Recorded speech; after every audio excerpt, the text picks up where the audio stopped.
Hello, welcome back to my YouTube channel. അപ്പം ഞങ്ങൾ അവധിയൊക്കെ തീരാനായി. അപ്പോഴത്തേക്കും മമ്മിയുടെ അനിയത്തിൻ്റെ വീട്ടിലൊന്ന് പോയതാണ്. കാരണം പിള്ളേർക്ക് കൂട്ടം അവിടെയാണ്.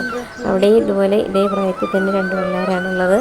അപ്പോൾ അവർക്ക് ഒരു രസമാണല്ലോ എന്നോർത്ത് പോയത്. അപ്പോൾ അങ്ങനെ പോയി കഴിഞ്ഞപ്പോഴത്തേക്കും അവിടെ അടുത്ത സ്ഥലത്തൊക്കെ ഒന്ന് പോയിട്ടോ, അയലക്കത്തൊക്കെ ഒന്ന് പോയ സമയത്ത് ഇവിടെ ഒരുപാട് വെള്ളം വരുന്നതാണ് മഴക്കാലത്ത്. ഞാൻ ഇതൊക്കെ ഒന്ന് കാണിക്കാൻ വേണ്ടി കൊണ്ടുപോയതാണ്. പക്ഷേ വെള്ളം തീരെ കുറവ്, കെട്ടിക്കിടക്കുന്ന വെള്ളമായിരുന്നു. അതുകൊണ്ട് ജസ്റ്റ് അവരെ ഒന്ന് ഇറക്കാമെന്ന് വിചാരിച്ചു. പക്ഷെ അവൾക്ക് ഭയങ്കര പേടിയാണ് നടക്കാനാണെങ്കിലും.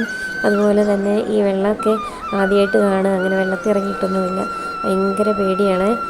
അങ്ങനെ അവളെ കൈ പിടിച്ച് ഇറക്കാൻ നോക്കിയിട്ട് അത് ഭയങ്കര പേടിയായിരുന്നു. അവനൊരു കുഴപ്പമില്ല, അവന് നേരത്തെ വെള്ളം കണ്ടിട്ടുള്ള പോലെയാണ് അവൻ പെരുമാറുന്നത്. കെട്ടിക്കിടക്കുന്ന വെള്ളമാണ്. നിങ്ങൾ വിചാരിക്കും ഇതെന്താ വൃത്തിയില്ലാത്ത വെള്ളത്തിൽ ഇറക്കിയെന്ന്. അങ്ങനെ ഒരു വൃത്തികേടായിട്ടതൊന്നും ചെയ്യാറില്ല കേട്ടോ.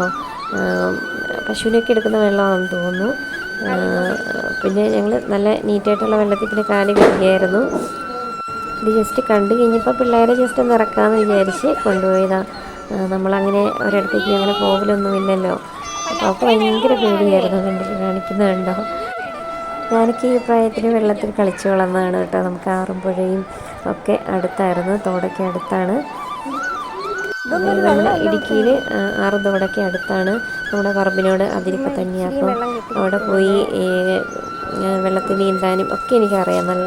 നന്നായിട്ട് അങ്ങനെ വെള്ളത്തിലൊക്കെ കളിച്ച് വളർന്നതാണ്. അപ്പോൾ പിള്ളേർക്ക് അങ്ങനത്തെ ഒരു എക്സ്പീരിയൻസ് ഇല്ല. പിന്നെ അവനാണെങ്കിലും ഇങ്ങനെയുള്ള സ്ഥലങ്ങളിൽ കൂടെ ഒന്നും നടന്നിട്ടില്ല. അതുപോലെ നമ്മുടെ വീട്ടിൽ നിന്ന് എങ്ങോട്ടേലും വണ്ടിക്കല്ലേ പോവുക.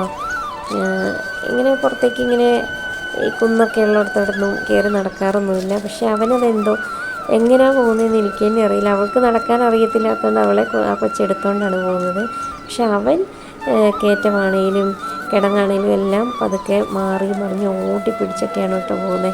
നല്ല എക്സ്പീരിയൻസ് ഉള്ള പോലെ. അപ്പോൾ പിന്നെ ഞങ്ങൾ വീട്ടിൽ കയറി വന്നപ്പോഴത്തേക്കും അവളും എത്തിയിട്ടുണ്ടായിരുന്നു. കൊച്ചിന് അഡ്മിഷൻ എടുക്കാൻ വേണ്ടി പോയതായിരുന്നു.